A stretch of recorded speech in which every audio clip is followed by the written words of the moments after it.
부활절을 맞이해서 이 성전에 나와서 예배하는 우리 모든 성도님들에게 주님의 은혜가, 주님의 축복이 충만하시기를 축원합니다. 부활절이 가장 마음 편하게 기쁜 날입니다. 성탄절도 좀 기쁜 날이죠. 근데 한편으로는 좀 찜찜하게 기쁜 날이 성탄절입니다. 내 입장에서 보면 성탄절이 기쁜 날이죠. 나를 구원하기 위해서 예수님 땅에 오셨으니까 기쁘고, 그 예수님으로 말미암아 구원받았다 생각하니까 기쁜데, 2000년 전에 이 땅에 독생자를 보내신 하나님 아버지의 마음은 어땠을까? 예수님이 태어나시는 그 날이 하나님의 마음에는 너무나 큰 슬픔의 날일 수 있습니다. 만왕의 왕이신 예수님께서 인간의 몸을 입고 이 땅에 오신다는 자체가 너무나 낮아지십니다. 너무나 비참한 모습이죠. 그리고 구유에 뉘어진 아기로 오신 그 예수님 생각하면 너무나 죄송하고 미안하고 안타까운 마음이 또 한편에 있을 수가 없어요. 왜 그랬죠? 왜 내가 죄송합니까? 그것은 바로 나 때문에, 나의 죄를 감당하기 위해서 오셨기 때문에 그런 것입니다. 그런데 부활절은 죄송한 마음, 미안한 마음으로부터 완전히 우리가 벗어난 것이죠. 예수님이 십자가에 달려 돌아가셨습니다. 믿습니까? 부활은 죽음이 없이는 부활이 없죠. 죽지 않은 자가 그대로 있는데 자다가 일어난 사람 보고 부활이라 말하지 않죠.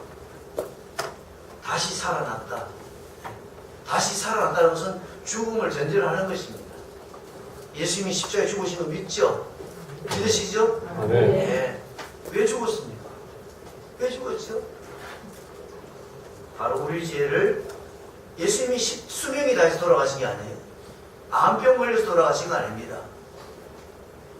로마 군병들에게 잡혀서 십자가에 못 박혀 돌아가셨는데 그들을 이길 힘이 없어서 끌려가서 돌아가신 것도 아닙니다. 예수님이 십자가에 달려 돌아가신 것은 우리 죄 때문입니다. 그가 찔림은 우리의 허물로 인함이고 그가 상함은 우리의 죄악 때문이라. 그가 채찍에 맞음으로 우리가 나음을 입고,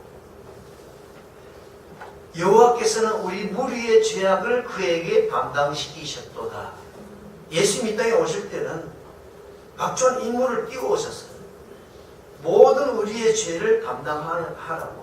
죄를 감당하는 것은 죽는 길밖에 없어요. 아무리 힘이 강해도 죄를 감당하는 것은 죽어야 감당이 되는 겁니다. 그래서 예수님 십자가에 돌아가시면서 내가 다 이루었다, 다 지불했다, 죄값을 다 치루었다, 테텔레스타이라고 하고 돌아가신 것입니다. 그래서 하나님 돌아갔습니다. 능력을 돌아가시고 사흘 만에 살아나신 것이 부활입니다. 그러니까 이 부활절 날은, 자, 예수님이 이제 살아나서 거룩한 몸으로, 신령한 몸으로 살아났으니까 예수님도 좋고, 또 성부 하나님도 마음 편하고, 우리도 좋고, 그러니까 부활절이 정말 불편한 거 없이 온전히 기쁜 날이죠. 그 부활절 날이 정말 우리에게 너무나 큰 감격스럽고 기쁜 날입니다. 여러분, 예수님이 이 땅에 오신 것은 우리를 구원하기 위해서입니다. 왜 구원이 필요하죠? 죄 때문입니다. 우리 가난해서 구원하기 위해서 오신 게 아니에요. 병고쳐주러 오신 게 아닙니다. 이 땅에 살다가, 모든 사람은, 인간은 죄인입니다. 살다가 그 죄로 말미암아 이 세상 떠날 때는 지옥에서 영원히 멸망을 받을 수밖에 없는 우리들을 구원해 주기 위해서 오신 것입니다. 그러기 위해서, 그 구원이 가능하기 위해서, 그 구원의 길을 닦기 위해서 예수님이 우리 죄를 담당하고 십자가에 돌아가신 것입니다. 예수님 십자가에 돌아가셨으면 우리의 구원은 완성이 된 것입니다. 구원의 길이 완성된 거예요. 그러면 왜 사흘 만에 또다시 부활하셨을까? 예수님이 왜 사흘 만에 다시 살아나셨을까? 살아나신 이유가 뭘까? 하나님은 왜 예수님을 다시 살리셨을까?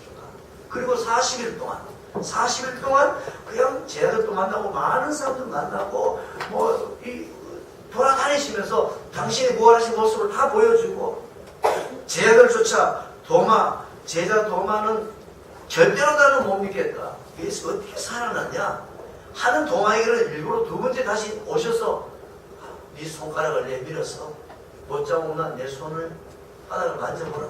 내 옆구리에 손을 넣어보라.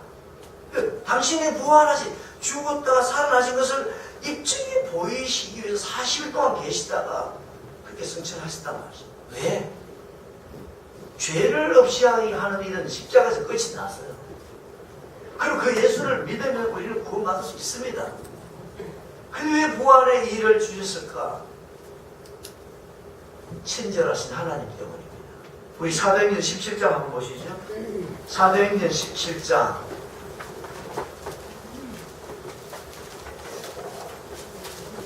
사도행전 17장 31절 말씀을 다 함께 읽겠습니다. 다 같이요. 사도행전 17장 31절 다 같이요. 이런 정하신 사람으로 하여금 나를 공의로우신 나라를 작정하시고 이에 그를 죽은 자 가운데서 다시 살리소서. 모든 사람에게 일어나는 손을 주셨으니까. 아멘. 그를 죽은 자 가운데서 살리신 것은 모든 사람에게 믿을 만한 증거를 주기 위해서라서 예수님이 십자가에서 나의 죄를 감당해 돌아가신 그 구세주라는 사실을 믿으면 구원을 받습니다. 믿습니까? 그런데 그 믿을 수 있도록 도와주기 위해. 야, 진짜 그거 어떻게 믿을 수 있냐? 진짜 그게 사실일까? 라는 여러 가지 의심이 있지 않습니까? 그래서 믿을 만한 증거치고 큰 증거 주지 않았습니까? 죽은 자가 어떻게 살아납니까? 제가 그건 못 믿었어요. 그런데 그래서 정말 예수를 믿음으로 구원받을 수 있다 라는 사실을 믿고 그 예수를 나의 구주로 받아들이게 하기 위해서 그게 간단하지 않다는 거 하나님 너무 잘 아시죠. 그래서 믿을 만한 증거를 주신 겁니다. 그것이 부활의 사건이에요. 이 부활은 보너스입니다.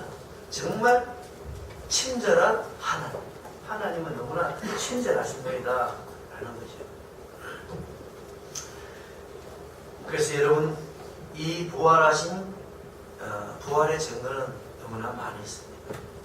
너무나 많이 있습니다. 그래 무엇을 믿으라? 믿을 만한 증거 뭘 믿느냐? 예수님은 우리 죄를 감당하기 위해서 오신 구세주다. 그 예수님 말씀하신 대로 나를 믿는 자는 영생을 얻으리라. 예수를 믿으면 천국에서 영원히 살 수 있다 하는 이 사실을 믿을 수 있도록 믿을 수 있는 근거로 주신 것입니다. 그래서 그렇게 말씀하시고 그렇게 돌아가신 분이 다시 살아나신 걸 보면서 아, 저분이 한 말들은 헛된 말이 아니구나. 저분이 그렇게 말씀하신 것이 정말 우리가 믿을만 하구나. 저분은 보통 그냥 인간이 아니었구나 라는 사실을 죽음에서 살아나신 예수를 보면서 충분히 믿을 수 있단 말이죠. 그런 사실을 믿기 위해서 이 정도 놀라운 일들을 봐야 되는 겁니다. 터키의 예수도인 이스탄불에 있는 성소피아 사원에서 비밀 문서가 오래전에 발견되었습니다. 그 문서의 제목은 예수의 체포와 신문 및 처형에 관하여 가이사에게 보내는 빌라도의 보고서.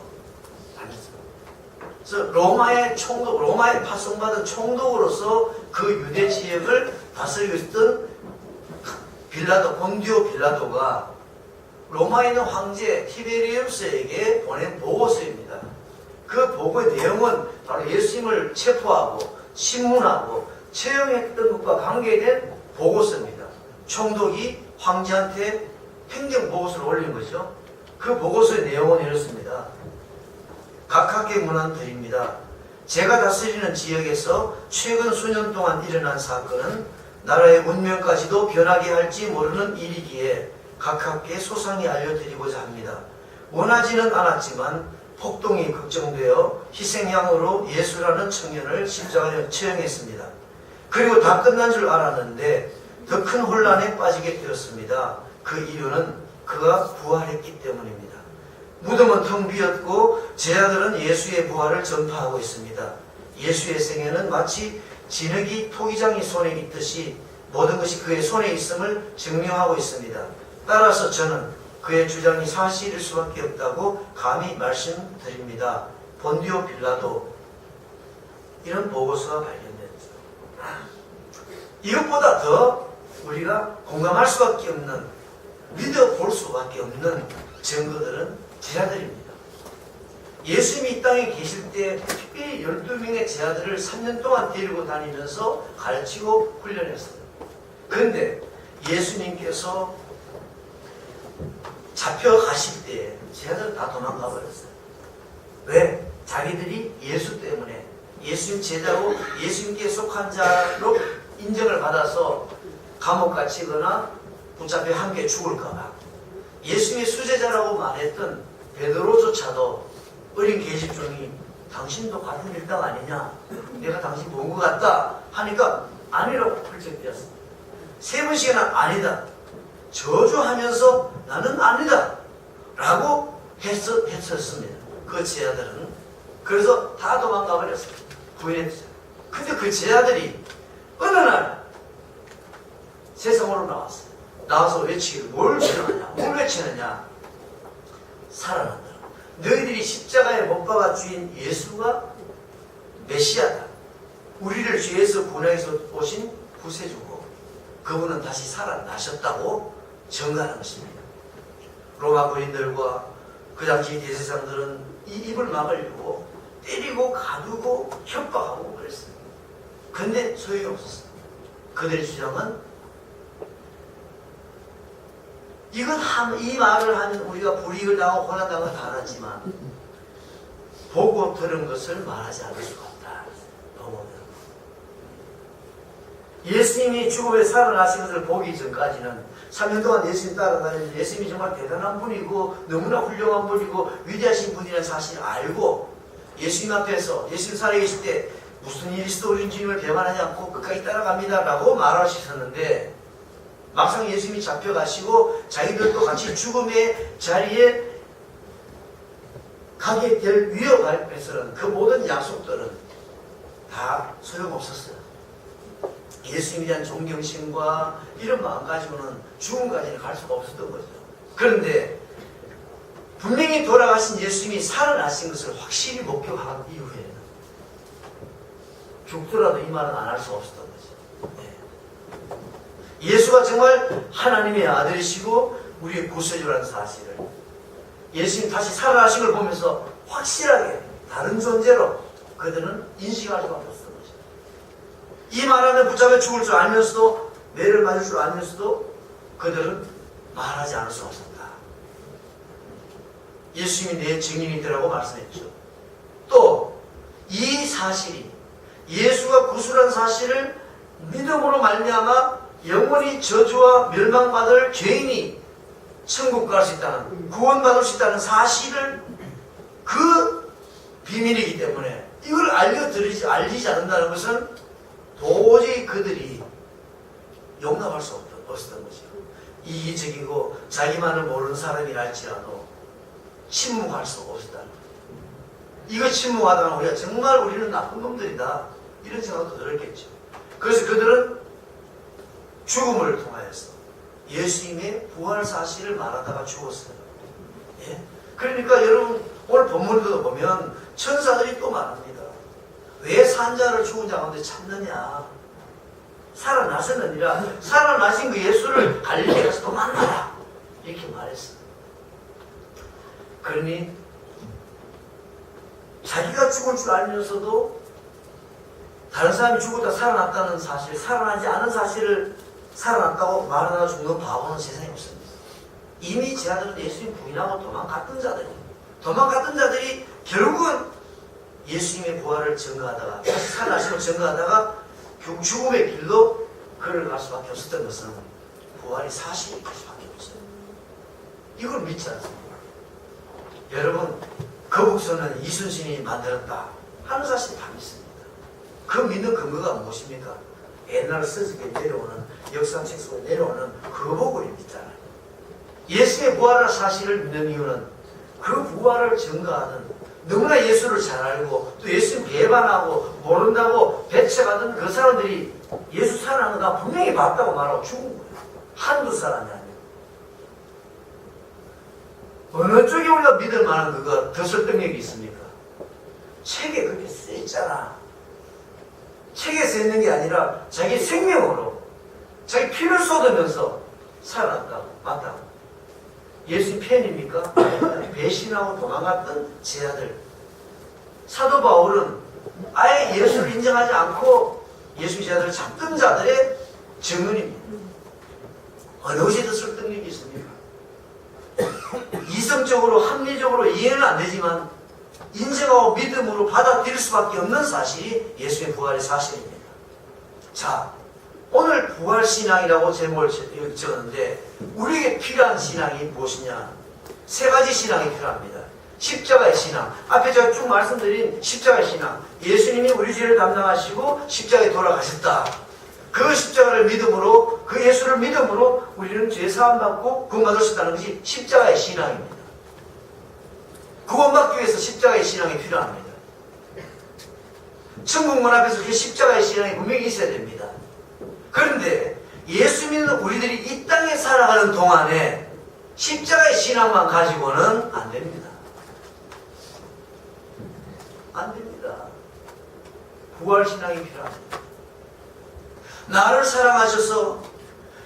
사랑하셔서 이 땅에 오신 예수님, 예수님은 천재도 하시는데 나를 십자가에 돌아가셔서 내 모든 죄를 감당하시고 구원해 주셨다라고 믿는 그 믿음으로 이 험한 세상 살아갈 때 만나는 여러 가지 모든 어려움에서 우리 하나님 자녀로서 당당하게 도전하고 이겨나가는 것은 그 십자가의 신앙으로는 부족합니다. 비실비실될 수밖에 없어요. 뭐가 필요합니까? 부활신앙입니다. 부활신앙. 나를 너무너무 사랑하셔서 십자가에 죽기까지 자기 생명을 주신 그 나의 주님 다시 살아나셨다는 사실. 다시 살아나셔서 하늘보다 우편에서 나를 위해서 기도하고 계시고 그리고 성령을 내게 보내주셔서 그 주님 보내신 성령께서 성령으로 지금 내 안에 계시고 나의 구주는 죽은 게 아니라 나의 죄 때문에 십자가에 돌아가셨지만 그분은 다시 살아서 지금 나와 함께 하신다는 그것을 믿는 것이 부활신앙입니다.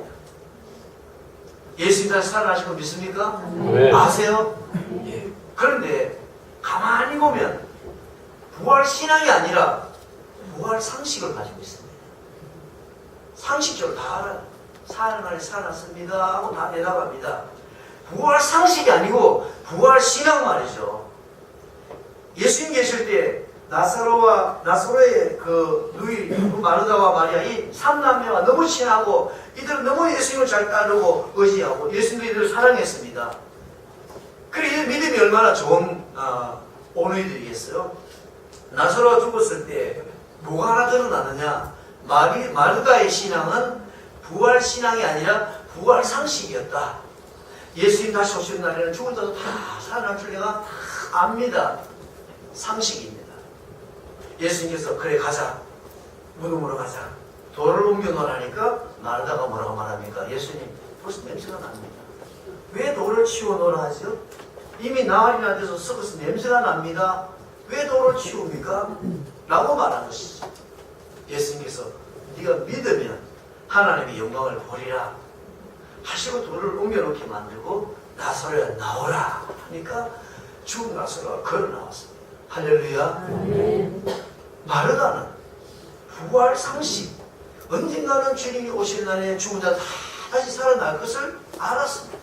그러나 오늘 이 삶의 현장에서 예수님은 생명의 주인이고 죽은 자도 살리시는 사망 권세를 이기시는 분이고 하는 사실에 대한 믿음이 없었던 것이죠. 부활 상식이 아니라 부활 신앙이 있었다면 예수님이 비록 돌아가시고 난 뒤에 오셨지만 예수님 우리 오빠한테 한번 가주세요. 기도 한번 해주세요. 예수 한번 살려주세요. 라고 말할 수 있어요. 왜?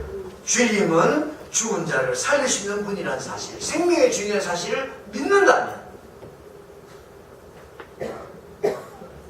그래서 우리에게 필요한 것은 부활 상식이 아니라 문답할 때 예수님 어떻게 돌아가셨죠? 십자가에 돌아가셨습니다. 왜 돌아가셨죠? 우리 죄를 담당하시고요. 그래서 어떻게 됐습니까? 사흘 만에 살아났습니다.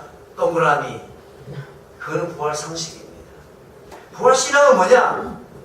예수님의 그 부활의 사실을, 예수님은 생명의 능력이 되신다는 사실을, 그 효력을 확신하는 겁니다. 그리고 확신해서 그 확신하는 그 확신이 내 지금 살아가는 생활 속에 그대로 적용돼서 나타나는 거죠. 예수님, 우리 오빠가 죽었어요. 이미 장사 지냈습니다. 그러나 주님 무덤으로 가셔서 한번 기도 한번 해주세요. 주님 기도하시면 죽어도 살아날 수 있지 않습니까? 라고 하는 게, 그렇게 하는 것이 부활신앙이에요 말이죠. 아무리 주님은 죽은 자를 살리시고 뭐 줄줄줄 외우고 줄줄줄 말을 해도 무덤으로 예수님의 손을 이끌고 가서 무덤 돌을 옮겨놓고 예수님 도와주세요 라고 말하지 않으면 그것은 부활신앙이 아니라 죽은 신앙, 상식으로, 지식으로 그냥 알고 끝나는 신앙이다, 그런 말이죠. 아브라함의 신앙은 바로 부활신앙입니다. 하나님께서 아브라함에게 내가 너에게 아들을 주겠다 했는데 이미 완전히 자식을 낳을 수 없을 그때 백세의 아들을 주셨어요. 놀라운 기적입니다. 자, 과연 하나님은 신실하신 분이다. 하나님 정말 죽은 자를 살리시는 생명의 주인이 되시다. 왜? 자기는 자식 낳을 능력이 없어요. 아내도 이미 경수가 끊어졌습니다. 그때 아들이 딱 임신이 되고 태어난다 말이죠. 이삭인데 얼마나 몇 해가 지난 후에 하나님께서 아브라함에게 야, 네 독자 이삭을 지시하는 곳에 가서 제물로 바치라고 말했어요. 자, 여러분 갈등이 생기지 않습니까? 첫째는 너무너무 사랑하는 자식을 죽여야 되니까 이 슬픔, 감정적인 슬픔에 대해서 너무나 고통스러운 것입니다. 그 다음에 나는 더 고통스러운 게 뭐냐면 이게 헷갈리는 거죠. 이 이삭은 하나님께서 나 필요 없습니다 할 때도 아니다. 내가 너에게 네 상속자를 네 몸에서 나게 해주겠다고 해서 주신 자식이고, 그래서 태어났으니 이 이삭이 하나밖에 없는 아들인데 이 아들이 죽으면 상속자가 없어지는 것입니다. 하나님의 약속이 지금 이제 서로 모순이 되는 것이죠. 근데 아브라함은 두 마리씩 이삭을 칼로 바치려고 했어요. 하나님께서 멈추라 했습니다. 만약 아브라함의 마음에 하나님은 자식을 낳을 수 없는 나에게 자식을 주시지 않아요. 그 하나님 생명의 주인이십니다. 근데 이삭은 분명히 나의 상속자라고 말씀하셨어. 이삭은 분명히 하나님 상속자가 주신 게 맞아. 근데 이삭을 지금 죽이라? 그러면 내가 제물로 드리고 나면 제물을 받으신 후에 하나님 이삭을 또다시 살려주시겠지. 이렇게 생각하면 부활신앙이 저해되면 하나도 헷갈릴 일이 없는 거예요. 여러분 신앙생활하고 하나님 믿으면서 이게 말씀은 이렇게 했는데 왜 이렇지? 헷갈릴 게 있지 않습니까? 우리 신앙이 온전하게 십자가의 신앙과 부활의 신앙과 온전한 신앙이 그대로 온전히 적용이 안 되니까 안 돌아가는 것입니다. 일부분만 믿으니까 헷갈리는 것입니다. 얼마나 아브라함이 모순에 빠졌으면 헷갈리겠어요. 여러분 그럴 때 없습니까? 하나님 말씀 보니까 설교 들어보니까 막 이런데 현실에 보니까 이게 뭐야? 이럴 때 있지 않습니까? 여러분 부활신앙을 십자가의 신앙으로 구원을 받습니다. 우리의 구원을 위해서 십자가의 신앙을 가져야 됩니다. 그러나 구원받은 우리가 이 땅에서 능력 있는 삶을 살기 위해서는 부활신앙을 가져야 될 줄 믿으시기 바랍니다. 부활신앙으로 살아야 되는 거예요. 하나님의 영광을 보는 신앙이다. 네가 믿으면 하나님의 영광을 보리라. 뭐 죽어 냄새나는 나사로를 내가 살리셨다는 걸 네가 믿으면 하나님의 영광, 생명의 주인 되신 하나님의 영광, 죽은 자를 살리시는 하나님의 능력, 죽은 자가 살아나는 놀라운 기적을 네가 보게 되리라 말씀했어요. 우리 이것이 필요하지 않습니까? 죽은 자가 살아나는 놀라운 기적, 하나님이 살아계서 역사하시는 그 현장을 볼 필요가 있지 않습니까? 여러분 삶 속에서 하나님 살아계신 역사가, 하나님 살아계신 능력이, 그리고 놀라운 기적적인 일들이 필요하지 않습니까? 그걸 위해서는 예수님은 나에게 돌아가신 십자가에 돌아가신 나의 구주가 되십니다. 이거 하나로 밀어붙여서는 안 된단 말이죠. 네가 믿으면 영광 본다 했어요. 믿으면 십자가를 믿음으로 구원받게 되고 부활의 능력을 믿으면 부활의 역사를 보게 되는 것입니다. 그래서 부활신앙은 하나님의 영광을 보고 하나님의 기적을 체험할 수 있고 하나님의 능력을 볼 수 있는 신앙입니다. 죽음을 이기는 신앙이에요. 여러분, 우리 일상 살 때 육체는 죽지 않았지만 내 생활과 내 인격이, 내 모든 상황이 죽음과 같은 나락에 얼마나 많이 떨어집니까? 그때 뭐가 필요하지요? 언젠가 내가 죽으면 천국 가게 되니까 위로받고 살자. 그렇습니다. 그것이 진정한 우리의 소망입니다. 그러나 내가 죽음의 나락에 떨어진 바로 그때 부활신앙으로 살아가는 사람은 그때도 죽을 때까지, 천국 갈 때까지, 그때까지 그냥 참고 살자가 아니라 도전적으로 삽니다. 하나님 역사해 주옵소서. 죽은 자를 살리시는 주님, 나도 살려주십시오. 내 사업을 살려주시고 내 인생을 다시 한번 일으켜 주십시오. 내가 하나님께 다시 한번 재기할 수 있는 힘을 주십시오. 다시 한번 부활의 연충의 역사가 내게 일어나게 도와주십시오 하고 도전합니다. 그러다 기적을 보는 거죠. 그러다 놀라운 하나님의 영광을 봅니다. 야, 정말 하나님 살아계시다라는 걸 보게 되는 것입니다. 그런 믿음으로 사시기를 바랍니다. 미국 남북 전쟁 때 예일 대학 다니다가 전쟁에 참전한 장교였습니다. 북군 장교로 참전했는데 전쟁 치다가 전세가 밀려가지고 위급하게 퇴각하는 바람에 이 양반이 지휘도, 장교가 칼을 차고 지휘하는 그 칼을 놓고 와버렸어요. 그래서 얼마나 이게 창피한 일이고, 이 장교가 하는 칼이 있잖아요. 이게 없이 있다는 게 얼마나 부끄러운 일이고, 뭐 그렇습니까? 너무 그 사실을, 그게 소년병, 가까이 있는 소년병이 그 사실을 알았어요. 우리 지휘관이 그걸 지휘도를 놓고 나왔다는 사실을 알았어요. 근데 거기는 이미 적군들이 지금 이미 들어왔기 때문에 물러온 상황입니다. 그런데 링이라고 하는 어린 소년병이 갔어요, 찾아러. 그래서 거기서 찾았어요. 찾아가지고 오는 과정에 총을 맞고 피를 너무 흘려가지고 결국은 이 칼은 전달하는데 살릴 수가 없었어요. 그래서 이 링이 얼마나 안타까웠겠어요.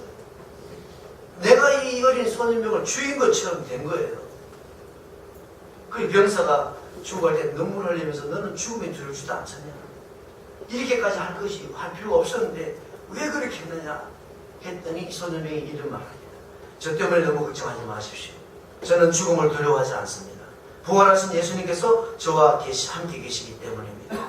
그분이 제 친구이기 때문에 저는 죽음도 두렵지 않습니다 하고 숨을 거두었습니다. 그때까지 하나님을 인정하지 않던 러셀 코넬이라고 하는 이 대령이 그 병사의 죽음 앞에 무릎을 꿇고 회개했습니다. 오 주님, 이 소년은 저를 위해 죽었습니다. 이 소년이 믿던 예수님, 나도 그 주님에서 못 맞추며 살겠습니다 하고 다짐하게 되죠. 회심하게 됩니다. 죽음 앞에서 부활의 주님을 바라보면서 부활의 소망을 확신하고 슬퍼하거나 좌절하지 않고 죽어가는 이 어린 소년명을 보고 이 코넬 대령이 회심하게 됩니다. 그리고 다짐하게 되죠. 그리고 전쟁이 끝난 후에 신학교에 들어갑니다. 그리고 공부를 하고 목사가 됐습니다. 전 재산을 바쳐서 코넬 신학교, 캘리포니아의 코넬 신학교를, 콘웰이라고 하는 자기 이름을 써서 신학교를 세웠습니다. 그러다가 고든이라고 하는 목사님이 이 귀한 학교를 세웠으니 힘을 합쳐서 이 학교를 좋은 학교로 기르자, 키워나가자 해서 고든, 그 사람의 이름을 붙여서 고든 코넬 신학교 해서 보스턴으로 보스턴 근교에 옮겨서 좋은 신학교가 지금 여기 있죠. 나중에 이분은 또다시